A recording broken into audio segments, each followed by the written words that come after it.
Voici l'histoire du lundi matin. Le titre, c'est « La sirène qui ne savait pas chanter ». Au creux des vagues, Ondine nage.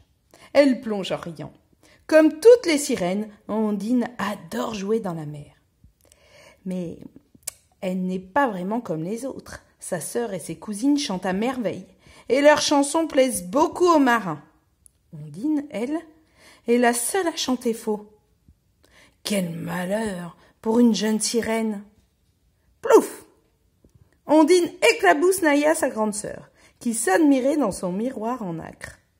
Naya rouspète. « Arrête! Tu me décoiffes !» Ondine se moque un peu de sa sœur. « Mais quelle chochotte! Oh, tu m'agaces! Tu joues comme un bébé et tu chantes aussi faux qu'un vieux bigorneau !» Et Naya ricane de sa méchante blague. Ondine n'a plus envie de jouer. Elle s'éloigne et rejoint Bulle, son ami dauphin, derrière le rocher noir. La petite sirène est triste. Naya a raison. Je ne suis bonne à rien. Pourquoi fait-elle tout mieux que moi? Bulle lui répond gentiment. Mais personne n'est parfait, même pas Naya. Regarde, moi je nage toute travers depuis que ce maudit requin m'a croqué la nageoire. Heureusement que tu étais là. C'est toi qui m'as sauvée ce jour-là. Allez, viens t'amuser.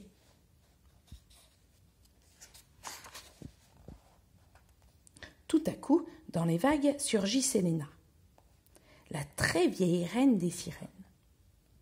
Ondine, écoute-moi bien. Demain est le jour de la grande marée. Et tu n'as toujours pas accompli ton devoir de sirène. Tu dois charmer un marin avec une chanson et le mener sur l'île des Trois Fortunes. Sinon, tu le sais, tu iras vivre pour toujours dans les profondeurs avec les vipères des mers. Ondine frémit de peur. Vite, elle doit trouver un marin. Avec Bulle, elle nage et cherche toute la nuit. Mais pas un bateau sur les flots, même pas un pirate. Soudain, au petit matin, une barque apparaît. Sa voile est toute déchirée et à son bord un jeune marin d'or épuisé. Bulle chuchote à Ondine. « Vas-y, à toi de jouer, allez chante. »« Mais ça ne marchera jamais. »« Ah, essaye quand même. » Et Ondine se met à chanter de tout son cœur. « Petit marin, gentil marin, je t'attends au fond de l'eau, dans mon palais plein de trésors, tu trouveras câlin et réconfort. Petit marin, gentil marin, viens me rejoindre au fond des mers, dans mon royaume plein de mystères, nous jouerons avec les dauphins. Hélas, elle chante plus faux que jamais. Naya, qui observe la scène en cachette, pouffe de rire. Mathéo le marin ouvre bientôt les yeux. « Hein?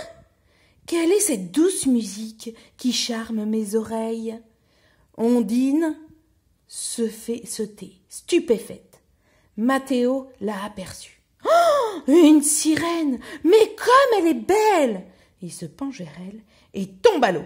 Mathéo se met à hurler. « À moi! Je ne sais pas nager, au secours !»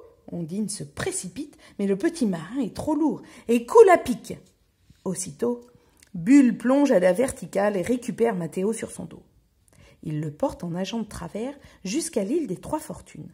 Là, il le dépose sur le rivage. Ouf! Mathéo est sauvé.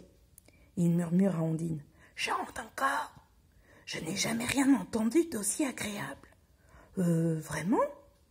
Ondine chante plus fort tandis que Naya, jalouse, se demande « Mais comment ce beau marin peut-il aimer cette affreuse chanson ?»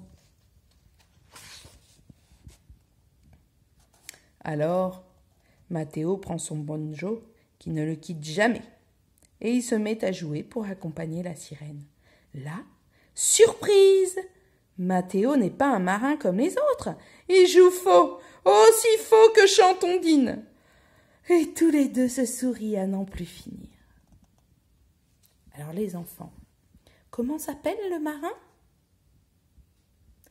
Comment s'appelle la sirène?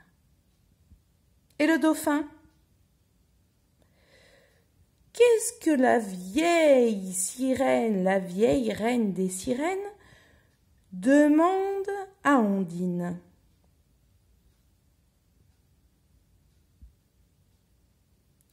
Et qu'est-ce qu'il fait, le dauphin? Pourquoi? Qu'est-ce qui s'est passé? Pourquoi est-ce qu'il nage de travers? Allez, répondez bien aux questions. Au revoir les enfants.